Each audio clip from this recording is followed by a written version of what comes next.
I know from what I do every night that immigration in this country and the issues around immigration are the #1 concern for so many people. And as we head, 2 years away from a general election, Stephen, it seems to me that whoever manages to talk less and do more is actually going to attract great support. What did you make of Sunak with Morgan last night on immigration?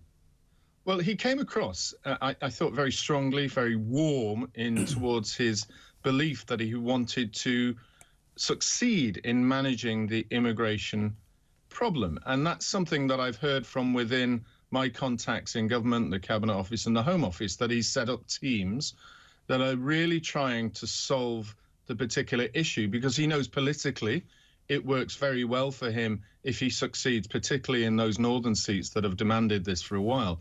But also because their own internal information at the Conservative Party is that the issue of immigration is now spreading across to what they call the warm, safe seats that they felt they had in the south. So I believe his intentions are good. What I'm really interested about is those two phrases you picked up on. The first is the new law, and secondly, how he will deal with responding to the asylum applications in weeks, not months. For me, and you're an expert, I'm not, I don't understand how we've got to a point, I say almost every week, I'm boring myself now, the Home Office is not fit for purpose. You're right, people come over on these boats and they disappear into our communities for months and years, and by the time it's to be processed, whether they can be found or not. So you've got that as a fact. You've got a cost of living crisis that, as I said in the introduction, Stephen, I think sort of magnifies people's thoughts and perhaps any sympathy. It's a bit like the war in Ukraine. People are starting to question 2.3 billion quid because they're thinking, hold on a second, I can't heat my goddamn house. And that's a really, really relevant point. And so I think, and then of course you've got the people who jump up and down, I'm really interested in your view on this, who say, hold on a second, you know, we signed this charter, we don't take more than enough people anyway than anybody else, it's utterly disgraceful, we're the United Kingdom, we should do that. Try selling that to the British people right now. You won't sell that idea at all. Well, it's very difficult to, because people are now recognising that the small numbers that they're talking about is on average is 45,000 asylum applicants a year since 2011. We now see that those numbers have almost doubled when you add in those that have come on the back of the lorries, as well as the channel, as well as those who reject their own visas or overstay. The cost of is 8 billion a year now, and I think even the Treasury mandarins that have often thought about mass immigration as being very positive for GDP purposes are now considering those numbers as being too large. But what I want to really know, and what I'm worried about, is when he talks about asylum applicants being dealt with in weeks, not months, is that he's going to flood the staff members of those who are making the initial decision stage and increase the numbers granted asylum so they come off the books. And what I've noticed is that in the past 6 months, the numbers of asylum applications have started that have been granted protection has increased dramatically compared to the average over the past 2 or 3 years.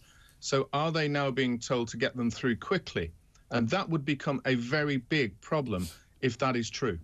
The problem, Stephen, is for so many people tuning in this morning, they know about this problem. They hear their politicians saying, this is unacceptable, I'm bringing in a new law, I'm going to do this.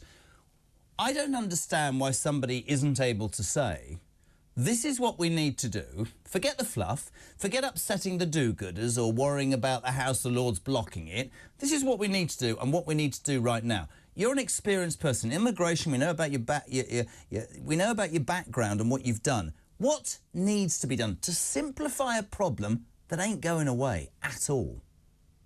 Well, the biggest problem is first resolving those coming over. Yep. And that would require an international incident with France, because he knows that no deal is going to be achieved between France and the European Union to return the vast majority of those who come over the boats, who are essentially Iraqi, Iranian, Somalian, and also Afghani. So they're not going to come back. He needs an international agreement with those countries to return. That's not going to happen. Can I just jump in and say, is that not going to happen because people hate me for saying this, because they're paying us back for Brexit? Is that the reality? Because that's the impression I get.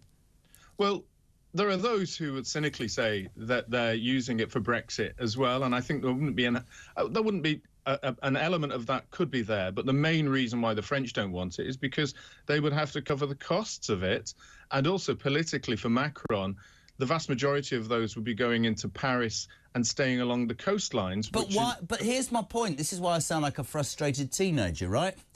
Why do I sit and listen to the people who say, oh, I mean, they're leaving war-torn countries. France isn't war-torn.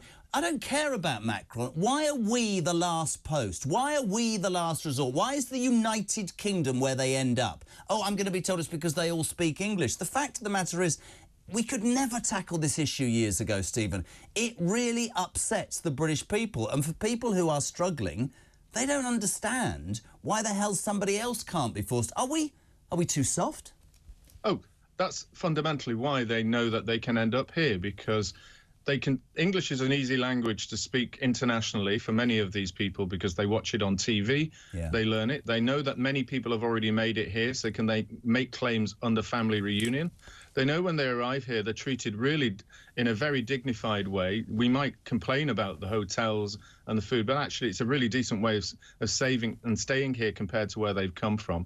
They know that when they claim asylum, it's going to take years, so they're not going to be sent back. And many of them slip out into the community and work in the black economy. So for them, it's a real win-win scenario. Yeah. It's a real win-win scenario for the people smugglers because they're making a fortune over it, 250 million last year. But it's a win-win for the smugglers and a win-win for the illegal immigrants and a total loss for hard-working Brits who are struggling. That's what I don't understand. I don't.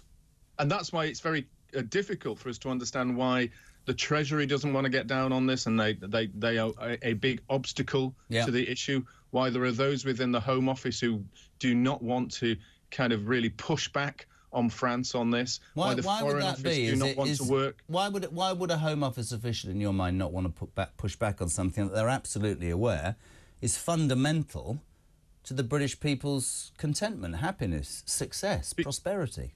Because sadly, as we saw in Brexit and many other issues that have been brought by governments, there is a very strong tranche of elite senior civil servants who are opposed to big issues such as controlling migration this way. They were opposed to Rwanda, and they're supported by a large network of the government opponents in the Labour Party and other parties, the immigration industry that benefit tremendously from it, non-government organisations, and what I call the dinner party set. No one wants to really go to a dinner party in London and in some of the home counties and be regarded as somebody who is anti-immigrant and nasty and creating a horrible environment for foreign people coming to this country.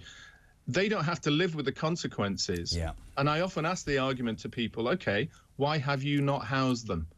Listen to their responses when they come back to that, and that's where it shows their true intent, is they want others to bear the brunt, not themselves. So what you're saying... Listen, music to my ears, Stephen, I could talk to you all day. So what you're saying is an elite bunch of civil servants, opposition party members, people who run certain charities, cobble together their ideology, which goes against what the British people want and seemingly goes against what a government is trying to do and make it difficult. I remember years and years ago, I won't name Baroness Worsey, I've just done it. I said to her something, I was doing something with her, and I just said, you were so vocal. You had so much that you talked about. You've got into government. What's happened?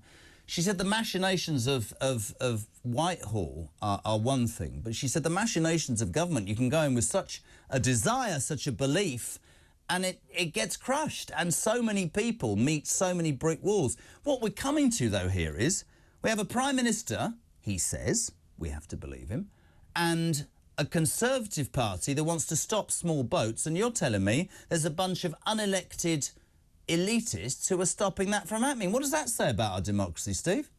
Well, it does say that our democracy has failed and failing, because my contacts that I speak to regularly about this show that even within the Home Office and the Cabinet Office and the Treasury, there are people who recognise this is a massive issue and are working hard, but they find themselves coming up against very clever walls being used to prevent them from moving legislation forward. It's delayed. It needs a review. Why don't we have a committee that overlooks it? Why don't we get a new task team that comes in to review this area? Obstacles are always in place to prevent the action actually occurring. And particularly now, there are many in the civil service who believe that Labour will win the next election and are trying to delay and obfuscate any legislation or movement on change because they believe that when Labour come in, nothing will happen. In terms of immigration, if Labour does achieve what everybody says they will and Starmer walks quietly to number 10 with no meat on any bone whatsoever, so bad a job are the Tories doing, what do you think would happen to the immigration problems, the small boats arriving under Labour, Steve? Well, if you saw what happened in America, where they had 2.5 to 3 million when Biden came into power, and they call it the thank you Biden, is what most of these asylum seekers and the people smugglers are saying. Total control of people smuggling now by the cocaine gangs on the coasts of, on the borders of Mexico. I would expect us to see at least 100,000 coming across in the first year that we would have a new government from Labour, because they have no intention of stopping this, no desire and no idea of how to prevent illegal immigration. If you were a Tory strategist, a chief of staff, if you were Rishi Sunak's right-hand man, would you not be saying you need to take on these elite civil servants and these opponents in charities and on the opposition benches, and you need to make this your #1 priority for the next 24 months, whatever it takes, to show the British people not only can it be done, but you mean business and you understand their concerns. There's the political game, isn't it? Right there. There's the election-winning moment right there, isn't it? One of them. I would absolutely agree, and that's why I would shore up Dominic Raab, because the reason they're going after him is because he wants to remove ourselves from the European Court of Human Rights and put in a human rights bill. They are going... So this is... I read Sarah Vine in the Mail yesterday. She said they're going after a decent man and they're doing this because they don't like some of his policies. This is a really interesting chat, though, isn't it, about our democracy and where it leaves us, Steve?